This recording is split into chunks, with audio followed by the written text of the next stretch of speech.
O governo está na iminência de fazer uma reforma ministerial. Ninguém sabe exatamente o tamanho dessa reforma ministerial, se vão ser muitas trocas, poucas trocas, mexidas pontuais. O presidente estaria aí tudo na condicional, porque ninguém vai confirmar isso, né? Estaria esperando o sábado agora, 1º de fevereiro, eleição das mesas, para a partir da definição do cenário no legislativo, avançar para uma recomposição dos seus ministros. Dar mais espaço para um, tirar espaço de outro, para tentar adaptar as coisas às atuais circunstâncias e, claro, já olhando também para o ano de 2026. Seja ele o candidato, seja alguém que ele apoiar, ele quer tentar amarrar a formatação, minimamente amarrar a formatação agora do governo ao que vai acontecer lá em outubro de 2026. Essa é, parece, a intenção do presidente da República, né? Hoje surgiu a notícia de que nessa mexida que vai ser feita, tem um outro aspecto a ser contemplado também na mexida, que é a eleição da nova direção do PT. A Gleisi Hoffmann vai sair e um dos favoritos para assumir, não o eleito, porque não há definição e pode ser que exista concorrência, é o Edinho Silva, ex-prefeito de Araraquara, para ficar no lugar da Gleisi Hoffmann. E a Gleisi Hoffmann, que é uma lulista de primeira hora, né? Ela foi uma das integrantes do partido, que, até por ser do Paraná, que fincou pé em Curitiba enquanto o presidente estava preso na Polícia Federal, né? E acho que ele deve ser muito agradecido àquele período em que ela publicamente fazia a defesa da inocência do presidente, passava dias e noites na porta da Polícia Federal. Foi um processo, ela era presidente do PT àquela altura do campeonato também, e fez um processo de defesa muito enfático do então ex-presidente da República, para não ficar na chuva, não deixar a Gleisi na chuva, depois de ela deixar a presidência do PT, ela poderia ser acolhida no Palácio do Planalto, e o Lula, segundo a Folha de São Paulo, já teria avisado a petistas que a Gleisi será ministra-chefe da Secretaria-Geral. Ela ficaria na chamada cozinha do governo, segundo a reportagem da Kátia Seabra e da Vitória Azevedo, hoje na Folha de São Paulo. E a Gleisi teria dito que o presidente da República não convida, ele manda. Esse é um ponto. O outro ponto, que nem está na nossa pauta, mas pintou agora à tarde, eu queria trazer para vocês aqui, é uma entrevista de alguém que é tido e havido como o personagem que mais sabe se mover no bastidor político brasileiro, que vem a ser Gilberto Kassab, que não dá ponto sem nó e não fala A sem pensar em B, não é? Não há nada imprevisto no que Kassab faz, sinaliza ou fala. Kassab diz que Haddad não consegue comandar e é um ministro da Fazenda fraco. Além disso, diz que se a eleição fosse hoje, o PT não seria reeleito, apesar de o candidato ser muito forte, Luiz Inácio Lula da Silva. Eu queria ouvir de vocês, essas duas coisas conversam, né?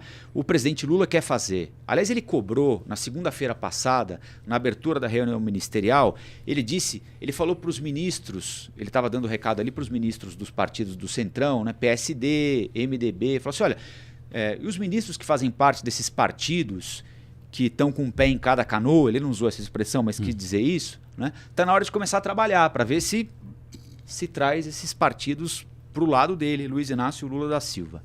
Então ele está começando a mexer, vai tentar abrir espaço para a Gleisi, que não é uma pessoa que agrega, né? Quem está fora do que ela entende ser o espaço dela ali, né?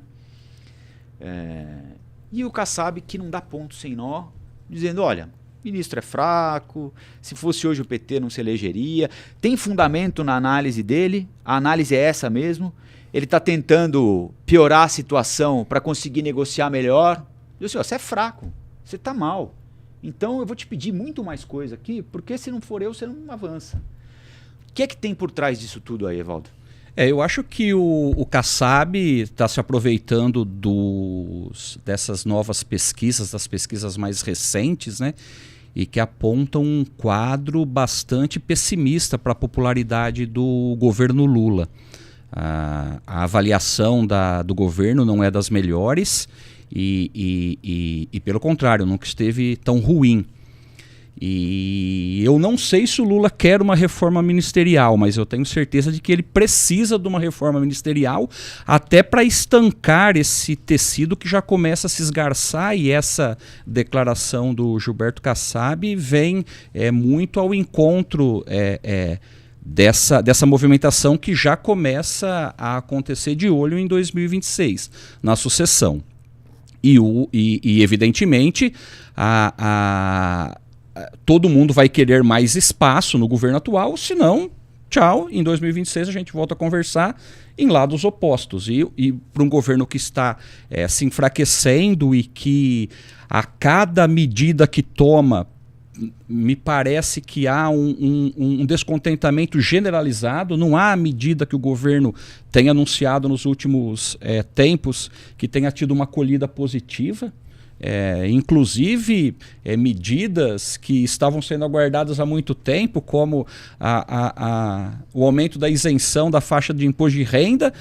O ministro vai para a televisão de uma maneira atabalhoada, o resultado é completamente diferente, a população, os mercados desabam, o dólar vai lá para cima, as bolsas desabam, o dólar vai lá para cima. E vira um cenário de barata voa que demonstra que há muito a se conversar para se reorganizar o governo. Isso é fato. Não me parece que o governo Lula esteja passando por um céu de brigadeiro. Muito longe disso. E eu acho, Rafael, que o ministro Lula, que o presidente Lula deveria lembrar de uma sugestão que que lhe foi dada pelo Chico Buarque lá no primeiro governo dele, o Ministério do Vai dar M, né? Porque, olha, o que se anuncia é feito de uma maneira tão atabalhoada que acaba sendo contraproducente.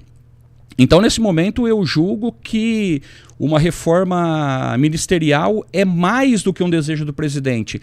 É uma necessidade para que se garanta o mínimo de governabilidade aí, para que o PT chegue em 2026, em outubro, com condições de, pelo menos, concorrer em pé de igualdade com os adversários. Essa é a minha opinião. Eu acho que a reforma, na verdade, ela já começou. Começou pelo Ministério das Comunicações. A comunicação do governo federal hoje é muito ruim. O que o governo fala não repercute. O que a oposição fala, ou o que os partidos que dão sustentação falam, repercute muito mais, como a gente vê a declaração do Kassab, que é um político que transita tanto na direita quanto na esquerda, e que o partido dele hoje compõe. 3 ministérios, né? Agora, é preciso que a comunicação melhore o mais rápido possível. Teve um dia que eu estava ouvindo um pronunciamento de um dos ministros, ou do próprio presidente Lula, falando das realizações em 1 ano e pouco de governo. Ele deu uma lista enorme de projetos, de programas, e eu não tinha visto nenhum deles repercutindo, nenhum deles virando notícia. Por quê? Porque os ministros não se articulavam. O ministro atual ganhou poderes para cobrar cada ministro que passe por ele cada projeto, cada divulgação, antes delas se tornarem pública. Isso é muito bom. Agora, a reforma começou. Também ouvi que o Lula costuma jogar alguns nomes como ponto de observação para ver a repercussão na sociedade e no meio político.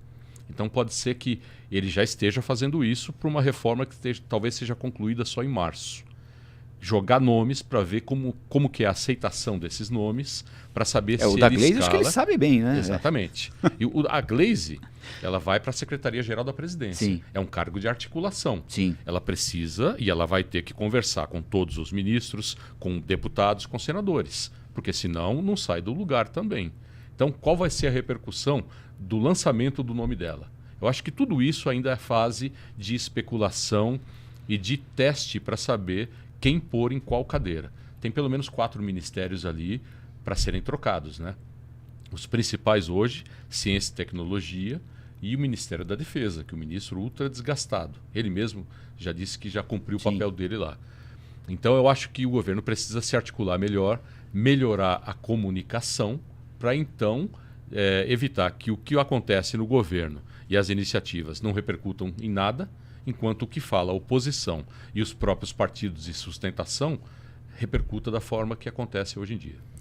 Agora, essa coisa de trocar um suposto apoio por ministério ainda faz sentido? No momento em que as emendas são todas impositivas. Então, se o governo tem de pagar para o PL, tem de pagar para o PSOL, tem de pagar para o Novo, tem de pagar para o PSD.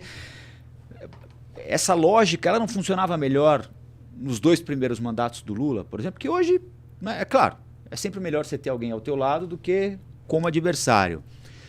Mas não consigo avaliar como positiva essa estratégia.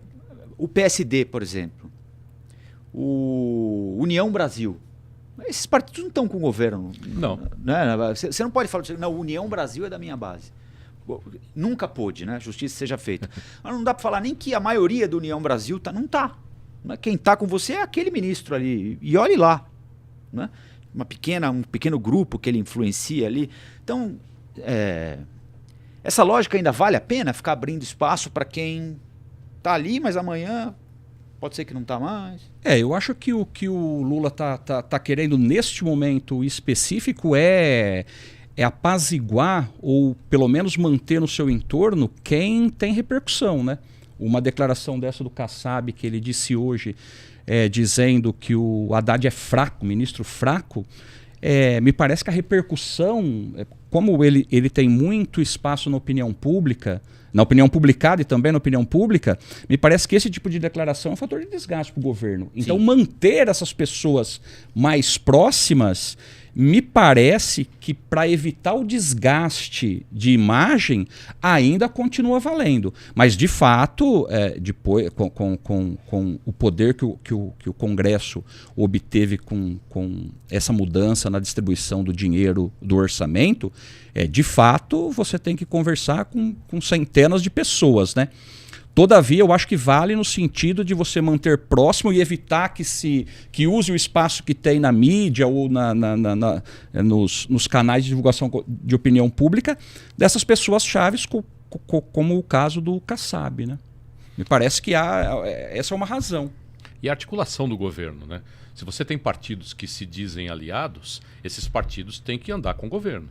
Eles têm que agir no Congresso com o governo. Alguma coisa eles precisam devolver, porque né? Se eles estiverem lá só para criticar, para desqualificar um ministro, então por que eles são aliados? Todo mundo quer a cadeira da economia, da Fazenda. Sim. Todo partido quer aquela cadeira. E assim, cabe ao presidente dizer se o ministro dele fica, se o ministro dele continua prestigiado, é forte ou não. Mas não pode deixar que isso se torne uma repercussão negativa. Então, mais uma vez, tem que voltar a melhorar a comunicação. Olá, aqui é o Rafael Colombo. Gostou do que acabou de assistir? Se inscreva no canal Cortes do Flow News para os melhores momentos. Quer acompanhar os nossos programas na íntegra? Então se inscreva no nosso canal oficial, Flow News.